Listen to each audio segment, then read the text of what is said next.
জাতীয় ঐক্যমত্য কমিশনের পক্ষ থেকে সংবাদকর্মীদের কাছে আমরা আন্তরিকভাবে কৃতজ্ঞ।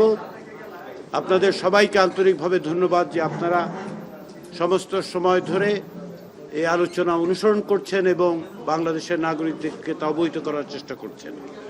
আজকে আমাদের নির্ধারিত বিষয় ছিল তিনটি: প্রধানমন্ত্রীর মেয়াদ, সংবিধান এবং রাষ্ট্রের মূলনীতি এবং নির্বাচনী এলাকা নির্ধারণ। কিন্তু যেহেতু গতকালকের আলোচনায় রাষ্ট্রপতির নির্বাচন প্রক্রিয়া নিয়ে আলোচনা সমাপ্ত হয়নি, সেহেতু আমরা সেটা দিয়ে শুরু করেছিলাম, যেটাও আমাদের এজেন্ডার মধ্যে ছিল।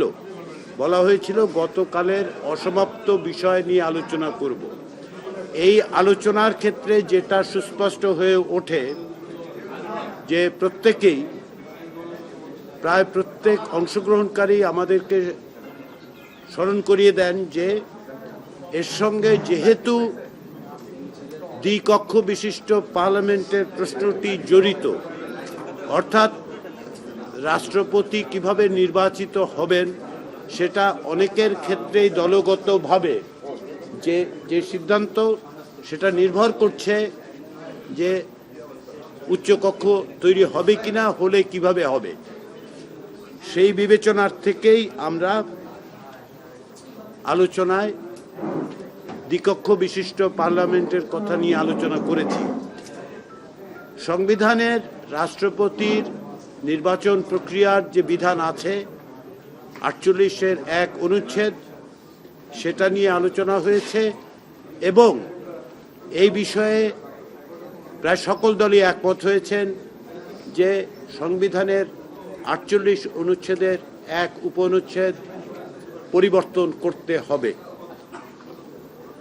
পরিবর্তিত, সংশোধিত বা সংস্কারের মধ্য দিয়ে কি দাঁড় করানো হবে সেটা আমরা পরবর্তীতে আলোচনা করব। যেহেতু এর সঙ্গে দ্বিকক্ষ বিশিষ্ট পার্লামেন্টের বিষয়টা আছে, সেহেতু আজকের আলোচনায় দুই-কক্ষ বিশিষ্ট আইনসভা গঠনের বিষয়ে অধিকাংশ দল তাদের মতামত প্রকাশ করেছেন এবং সেটা যে 100 সদস্য বিশিষ্ট হবে সে বিষয়ে তারা একমত দিয়েছেন। আমরা আজকের নির্ধারিত বিষয়গুলোর মধ্যে প্রধানমন্ত্রীর মেয়াদ বিষয়ে আলোচনা শুরু করেছি। এখানে 2 মেয়াদের বেশি প্রধানমন্ত্রী একই ব্যক্তি থাকতে পারবেন না, সেই প্রস্তাব নিয়ে আলোচনা হয়েছে। কয়েকটি দলের পক্ষ থেকে এই প্রস্তাব এসছে যে এটা 2 মেয়াদের পরে আবার কি হবে, অর্থাৎ 2 মেয়াদের পরে 1 বা 2 মেয়াদ বাদ দিয়ে আবার তিনি প্রধানমন্ত্রী হতে পারবেন কিনা সেটি বিবেচনায় করার জন্য এসেছে এবং অন্যান্য আরও কিছু প্রস্তাব আছে। আমরা এগুলি আলোচনা অব্যাহত রাখব। আমরা রোববার দিন সকাল 10:30টায় মিলিত হব। আমরা আশা করছি এই সপ্তাহে যে সমস্ত বিষয় অমীমাংসিত থেকে গেছে সেই বিষয়গুলি নিয়ে প্রথমে আমরা আলোচনা করব। আগামী রোববার দিন এই 3 দিনের আলোচনায় প্রকৃতপক্ষে 4 দিনের আলোচনার অমীমাংসিত বিষয়গুলি নিয়ে কথা হবে। তারপরে অন্যান্য বিষয়গুলোতে আমরা প্রবেশ করতে পারব।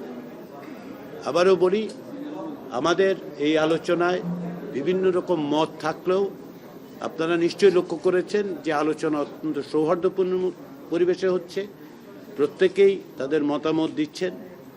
রাজনৈতিক দলগুলোর পক্ষ থেকে মতামত প্রকাশের ক্ষেত্রে তারা মোটেই দ্বিধান্বিত নন। প্রত্যেকেই অন্যদের মতের প্রতি শ্রদ্ধাশীল থাকছেন এবং আলাপ আলোচনার মধ্য দিয়ে ভিন্ন মত প্রকাশ করছেন। আমরা আশা করছি সেটা অবশ্যই অব্যাহত থাকবে এবং আমরা আগামী সপ্তাহে আরও কিছু বিষয়ে একমত হওয়ার জায়গায় তৈরি হতে পারবো। যেমন আজকে আমরা এটা এক জায়গায় এসেছি যে রাষ্ট্রপতি নির্বাচনের যে পদ্ধতি আছে সেই পদ্ধতি পরিবর্তন করা প্রয়োজন। সবাইকে ধন্যবাদ। দ্বিকক্ষ বিষয়ে অধিকাংশ দল দ্বিকক্ষ বিশিষ্ট আইনসভা প্রতিষ্ঠার ব্যাপারে একমত হয়েছে 100 সদস্য বিশিষ্ট হওয়ার ক্ষেত্র। আবারও বলি, অধিকাংশ দল, এর অর্থ এই নয় যে আমরা এই মুহূর্তে এটাকে ঐকমত্য বলে বলবো।